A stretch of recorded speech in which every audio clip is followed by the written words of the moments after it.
રાધે રાધે મિત્રો, આજના આ વિડીયોમાં કેટલા પીએફના રૂપિયા ક્યારે ઉપાડી શકાય એની વાત હું તમને જણાવવાનો છું. એટલે એના માટે સૌથી પહેલાં તો આપણે ઈપીએફઓ પાસબુકની વેબસાઇટમાં લોગિન કરવું પડશે. એટલે એના માટે સૌથી પહેલાં તો તમારે તમારા મોબાઈલમાં કોઈ પણ એક બ્રાઉઝર ઓપન કરી લેવાનું અને પછી એમાં તમારે ઈપીએફઓ પાસબુક ટાઈપ કરી અને સર્ચ કરી લેવાનું.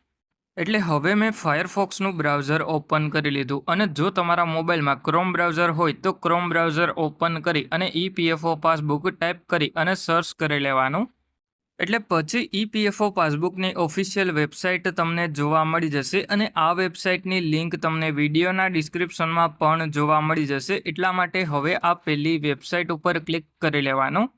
એટલે જેવા આપણે વેબસાઇટ ઓપન કરીએ એના પછી સૌથી પહેલાં તો તમારે તમારો 12 આંકડાનો યુએએન નંબર તમારી પગારની સ્લિપમાંથી જોઈ અને એન્ટર કરી લેવાનો અને પછી તમારે એમાં પીએફનો પાસવર્ડ જે પણ સેટ કરેલો હોય એ એન્ટર કરી લેવાનો અને પછી એમાં નીચેની તરફમાં આવી જવાનું અને પછી તમને કેપ્ચા જોવા મળી જશે. એટલે ઉપરની તરફમાં આ કેપ્ચા હોય એ નીચેની તરફમાં એન્ટર કરી લેવાનો અને જો તમને કેપ્ચા સમજાતો ના હોય તો રિફ્રેશ બટન ઉપર ક્લિક કરી અને કેપ્ચાને રિફ્રેશ કરી લેવાનો.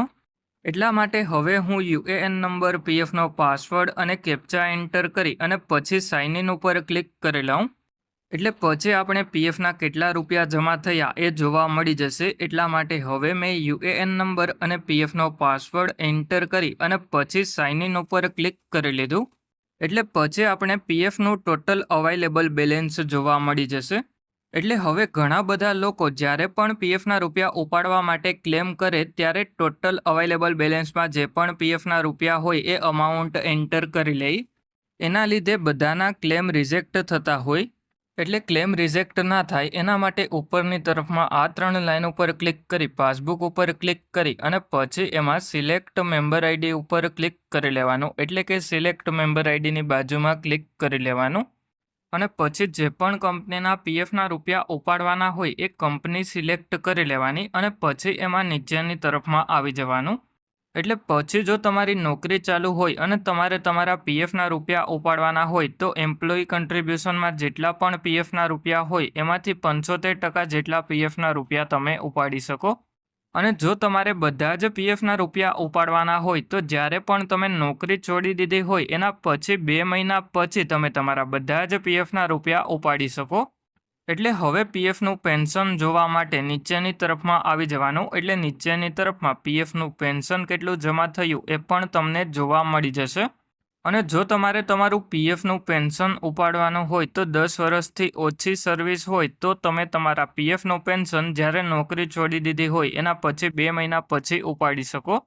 અને હવે જો તમારે એ જોવું હોય કે પીએફના કેટલા રૂપિયા તમે ઉપાડી લીધા તો ઉપરની તરફમાં આ 3 લાઇન ઉપર ક્લિક કરી અને ક્લેમ્સ ઉપર ક્લિક કરી લેવાનું. એટલે જેવા તમે ક્લેમ્સ ઉપર ક્લિક કરો એના પછી એમાં નીચેની તરફમાં આવી જવાનું. એટલે પછી કેટલા પીએફના રૂપિયા ઉપાડી લીધા એ જોવા મળી જશે.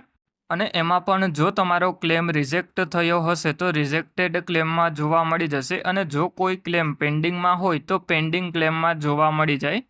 એટલે હવે જો તમારે તમારું પીએફનું કોઈ પણ કામ મારી પાસે કરાવવું હોય તો મારો મોબાઈલ નંબર તમને આ વિડીયોના ડિસ્ક્રિપ્શનમાં જોવા મળી જશે. ત્યાંથી મને કોન્ટેક્ટ કરી લેજો. એટલે હવે જો તમને તમારા પીએફ એકાઉન્ટમાં કોઈ પણ પ્રકારનો પ્રોબ્લેમ આવતો હોય તો મને કમેન્ટ કરીને જણાવજો.